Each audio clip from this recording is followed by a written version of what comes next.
Sir ಏನೋ ಹೇಳ್ತಾ ಇದ್ರಿ ಸರ್, ಸೊಂಡೆಕೊಪ್ಪದಲ್ಲಿ ಜನಸ್ನೇಹಿ ಆಶ್ರಮ ಅಂತ ಇದೆ. ಅದು 10 ವರ್ಷ ಆಯಿತು ಸಂಸ್ಥಾಪನೆ ಆಗಿ. ಸಂಸ್ಥಾಪಕ ಹೆಸರು ಯೋಗೇಶ್ ಮಂಜುಳಾ ಅಂತ. ಅವರು ನಿಸ್ವಾರ್ಥ ಸೇವೆಯನ್ನು ಸಲ್ಲಿಸ್ತಾ ಇರೋದರಲ್ಲಿ ಒಂದು ಅಸಾಮಾನ್ಯ ವ್ಯಕ್ತಿ ಅಂತ ಹೇಳ್ಬೋದು. ಅಂಥ ವ್ಯಕ್ತಿಗಳಿಗೆ ಸಹಾಯ ಮಾಡೋದು ಯಾವ ಸರ್ಕಾರನೂ ಇದುವರೆಗೂ ಮಾಡಿಲ್ಲ, ಅಂಥವ್ರಿಗೆ ಯಾರು ಮಾಡೋದು ಇಲ್ಲ ಅನ್ನೋದು ನನಗೊಂದು ಕೊರಗು. ಅವರೀಗ ಬೇರೆ ಪ್ಲ್ಯಾನ್ ಹಾಕ್ಕೊಂಡಿದ್ದಾರೆ. ಅಲ್ಲೇ ನಾನು 1 ವರ್ಷ ಇದ್ದು ಬಂದಿದ್ದೀನಿ. ಈಗಲೂ ಈ ವಾರದಲ್ಲಿ ಒಬ್ಬನ ಕರ್ಕೊಂಡೋಗಿ ಬಿಟ್ಟು ಕೂಡ ಬಂದಿದ್ದೀನಿ. ಅವರು ಊಟ ತಿಂಡಿ ವ್ಯವಸ್ಥೆ, ಒಂದು ಟೀ ಕಾಫಿ, ಬಿಸಿನೀರು ಸ್ನಾನ, ಬಟ್ಟೆ, ಮನ್ಗೋ ವ್ಯವಸ್ಥೆ, ಆಮೇಲೆ ಆರೋಗ್ಯ ಸ್ಥಿತಿಗೆ ಅಲ್ಲೇ ಒಬ್ಬರು ಡಾಕ್ಟ್ರು ನರ್ಸು ಇಬ್ಬರು ಇದ್ದಾರೆ. ಅವ್ರ ಕೈಲಿ ಆಗಲಿಲ್ಲ ಅಂದರೆ BGS ಹಾಸ್ಪಿಟ್ಲಿಗೆ ಕಳಿಸ್ತಾರೆ, ಗೌರ್ಮೆಂಟ್ ಹಾಸ್ಪಿಟ್ಲಿಗೆ ಕಳಿಸಲ್ಲ. ಅಂಥ ವ್ಯಕ್ತಿನ ನಾನು ನೋಡಿಲ್ಲ. ಅಂದರೆ ಅಂಥ ವ್ಯಕ್ತಿಗಳಿಗೆ ನೀವು ಸಹಾಯ ಮಾಡೋದಾದರೆ ಅವರು ಈಗ ಒಂದು ಆಶ್ರಮನ ದೊಡ್ಡದಾಗಿ ಕಟ್ಟಬೇಕು ಅಂತ ಮಾಡಿದ್ದಾರೆ. ಬೇರೆ ಜಾಗದಲ್ಲಿ ಜಾಗ ತಗೊಂಡಿದ್ದಾರೆ, ಪ್ಲ್ಯಾನ್ ಹಾಕಿದ್ದಾರೆ. ಆ ಪ್ಲ್ಯಾನ್ ಹಾಕಿದ್ದಾರೆ ಅಂದರೆ ಅದಕ್ಕೆ ಸಹಾಯನ ನೀಡಿ, ಕರ್ನಾಟಕದ ಜನತೆ ಸಹಾಯ ನೀಡಿ. ಅಂದರೆ ಅವರು ಬಡವ್ರ ಮಕ್ಕಳುಗಳಿಗೆ ಉಚಿತ ಇದನ್ನು ವಿದ್ಯಾಭ್ಯಾಸ ನೀಡಬೇಕು, ಉಚಿತ ಸೌಲಭ್ಯ ನೀಡಬೇಕು ಅನ್ನೋದು ಒಂದು ಅವರಿಗೆ ಇದಿದೆ. ಅದರಿಂದ ಅವರು ಅಂಥ ವ್ಯಕ್ತಿ ಸಿಗಲ್ಲ. ಅಂಥವ್ರಿಗೆ ಸಹಾಯ ಮಾಡಿ ಕರ್ನಾಟಕದ ಜನರಿಗೆ ದೊಡ್ಡ ನಮಸ್ಕಾರ. ಅಂದರೆ ನೀವು ಯಾವಾಗ ಹೋಗಿದ್ದು, ಹೆಂಗೆ ಹೋದ್ರಿ? ನಾನು ಇಲ್ಲೇ ಇದ್ದೆ, ಹಿಂಗೆ ಅಲ್ಲಿ ಬೇಡ್ಕೊಂಡಿದ್ದೆ. ಒಂದು ಸತಿ ಬೇಜಾರಾಯಿತು, ಹೋದೆ ನಾನು ಅಲ್ಲಿಗೇನೆ, ಡೈರೆಕ್ಟಾಗಿ ಹೋದೆ. ಒಬ್ಬ ಆಟೋದೊಂದು ಸಿಗ್ತಾ ಹೋದೆ. ಆಮೇಲೆ ಅಲ್ಲಿ ಉಳ್ಕೊಂಡೆ. 1 ವರ್ಷ ಇದ್ದೆ ನಾನು. 1 ವರ್ಷ ನಾನು ಅಲ್ಲಿ ಅನುಭವ ಅಂದರೆ ಆ ಮಂಜುಳಮ್ಮ ಮತ್ತು ಯೋಗೇಶ್ರವರು ನೋಡ್ಕೊಳ್ಳೋ ರೀತಿ, ಅವ್ರಿನ್ನ ಚಿಕ್ಕ ಏಜು, ನಮ್ಮ ಮಕ್ಕಳ ಸಮಾನದಲ್ಲಿದ್ದಾರೆ. ಆದರೆ ನಮ್ಮನ್ನು ಪ್ರೀತಿಸೋ ವಾತ್ಸಲ್ಯ ರೀತಿಯೇ ಬೇರೆ ಇದೆ. ಅದನ್ನು ಅದ್ಭುತ, ಅಸಾಧಾರಣ, ಅಸಂಭವ, ಅದನ್ನು ಹೇಳೋಕ್ಕಾಗಲ್ಲ. ಅದನ್ನು ಅನುಭವಿಸ್ತೇನೆ ಮಾತ್ರ ಗೊತ್ತು. ಅಲ್ಲಿ ನೋಡಿ ಅನುಭವಿಸ್ತೇನೆ ಮಾತ್ರ ಗೊತ್ತಿರ್ತದೆ. ನಾನು ಅನುಭವಿಸಿ ಬಂದಿದ್ದೀನಿ, ಅದರಿಂದ ನಾನು ಬಂದೆ. ಈಗ ನನ್ನ ಮಗಳ ಮನೆಯಲ್ಲಿ ಇರೋಣ ಅಂತ ಬಂದೆ, ಅದರಿಂದ ಇದ್ದೀನಿ.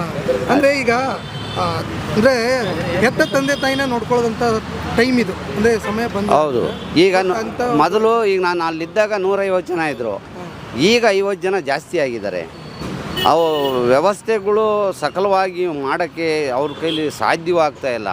ಈ ಕರ್ನಾಟಕದ ಜನ ಅವ್ರಿಗೆ ಸಪೋರ್ಟ್ ಮಾಡಿದರೆ, ಅಥವಾ ಸರ್ಕಾರ ಏನಾದರೂ ಮನಸ್ಸು ಮಾಡಿದರೆ ಅದೇನೋ ಒಂದು ಸಂಸ್ಥೆಯಾಗಿ ಬೆಳೀತದೆ. ಸಿದ್ಧಗಂಗಾ ಮಠ ಥರ ಬೆಳಿಬೋದು ಅನ್ನೋದು ನನ್ನ ಒಂದು ಆಶಾಗೋಪುರ ಇದೆ ಅಂತ ನಾನು ಹೇಳೋಕ್ಕೆ ಇಷ್ಟಪಡ್ತೀನಿ. ಅಂದರೆ ನೀವು ಯಾವಾಗ ವಾಪಸ್ ಬಂದಿದ್ದು, ಏನಂತ ಹೇಳಿದ್ರಿ ಬರೋ? ನಾನು ಬರ್ಬೇಕಾದ್ರೆ ನನ್ನ ಮಗಳು ಆಕ್ಸಿಡೆಂಟ್ ಆಯಿತು, ತೀರೋದ್ಲು.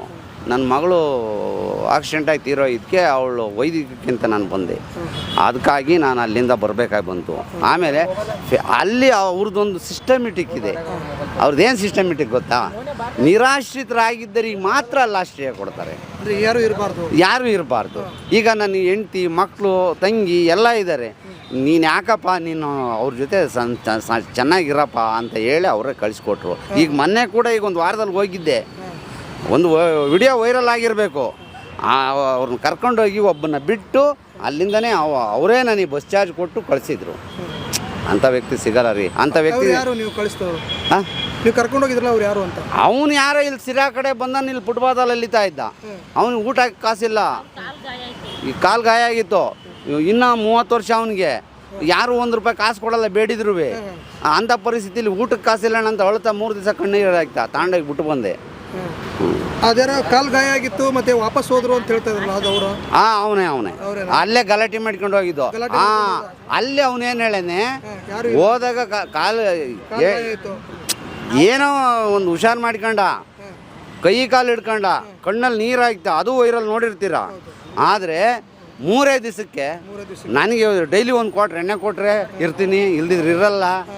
ಇದು ಆಶ್ರಮದಲ್ಲಿ ಕೇಳೋ ಮಾತಾ? ಇದೆಲ್ಲ ಯಾವನ ಬುದ್ಧಿವಂತ ಮಾತಾಡ್ತಾನೆ? ಉಣ್ಣಕ್ಕೆ ತಿನ್ನಕ್ಕೆ 3 ಹೊತ್ತು ಸಿಕ್ಕುತ್ತಲ್ಲ, ಉಂಡ್ಕೊಂಡು ತಿಗ ಮುಚ್ಕೊಂಡಿರ್ಬೇಕು ತಾನೆ. ಇದೆಲ್ಲ ತಿಗ ಗಂಚಲಿದ್ದಾನೆ. ಎಲ್ಲಾರ ಸಾಯ್ಲಿ ಬಿಡಿ, ನಾವೇನು ಮಾಡೋಕ್ಕಾಗಲ್ಲ. ನಾವು ಒಂದು ಮಾರ್ಗ. ಕರ್ಕೊಂಡು ಹೋಗೋರಿಗೆ ಕೆಟ್ಟ ಹೆಸರು ಅಂತ? ಕರ್ಕೊಂಡು ಹೋಗೋರು ಕೆಟ್ಟ ಹೆಸರಲ್ಲ ಸ್ವಾಮಿ. ನೀವು ಮಾತಾಡಿಸ್ತಾ ಇದ್ದೀರಾ, ನಾನು ಮಾತಾಡ್ತಾ ಇದ್ದೀನಿ, ಇದನ್ನು ವೈರಲ್ ಮಾಡ್ತೀರಾ. ನೋಡೋರು ಏನೇನೋ ಕಲ್ಪನೆ ಮಾಡಿಕೊಂಡ್ರೆ ಅದಕ್ಕೆ ನೀನು ಹೊಣೆ ಅಲ್ಲ, ಅದಕ್ಕೆ ನಾನು ಹೊಣೆ ಅಲ್ಲ. ಇನ್ನೊಬ್ಬರು ವೈಯಕ್ತಿಕವಾದ ವಿಚಾರ ನಮಗೆ ಬೇಕಾಗಿಲ್ಲ. ನಮ್ಮ ವೈಯಕ್ತಿಕವಾಗಿ ಏನಿದೆಯೋ ಅದನ್ನು ನಾನು ಆನೆಸ್ಟಾಗಿ ಮಾತಾಡೋಣ, ಆನೆಸ್ಟಾಗಿ ನಡ್ಕೊಳ್ಳೋಣ. ಇದು ನಮ್ಮ ಧರ್ಮ. ಅಂದರೆ ನಿಮ್ಮ ಹತ್ರನೂ ಹೇಳಿದ್ರು ಅವರು, ನನಗೆ ಯಾರೂ ಇಲ್ಲ. ಹೌದು, ಇಲ್ಲಿ ಹೇಳಿ 3 ದಿವಸ ಬೇಡಿ ಆಡಿದ್ಕೇನೆ ಇಲ್ಲೆಲ್ಲ ಅಂಗಡಿ ಹತ್ರ ಸುತ್ತಿ ಆಡಿದ್ಕೇನೆ ಕರ್ಕೊಂಡೋಗಿದ್ದು ನಾನು. ನನಗೇನು ಹುಚ್ಚಿಡಿದಿದ್ದ? ಆಟೋ ಮಾಡ್ಕೊಂಡು ಇಲ್ಲಿಂದ ಅವ್ನು ಕರ್ಕೊಂಡೋಗಿ ಪೊಲೀಸ್ ಸ್ಟೇಷನ್ಗೆ ಹೋಗಿ ಆ ಶಂಕರಪ್ಪನವ್ರು ಹಿಡಿದು ಲೆಟ್ರ್ ಮಾಡಿಕೊಂಡು ಅಲ್ಲಿಂದ ಕರ್ಕೊಂಡೋಗ್ಬೇಕಂತ ನನಗೇನಿತ್ತು? ಒಬ್ಬ ವ್ಯಕ್ತಿಗೆ ಒಳ್ಳೇದಾಗಲಿ ಇಷ್ಟೇ. ಈಗ ನನಗೂ 66 ವರ್ಷ ಆಯ್ತು ಸರ್.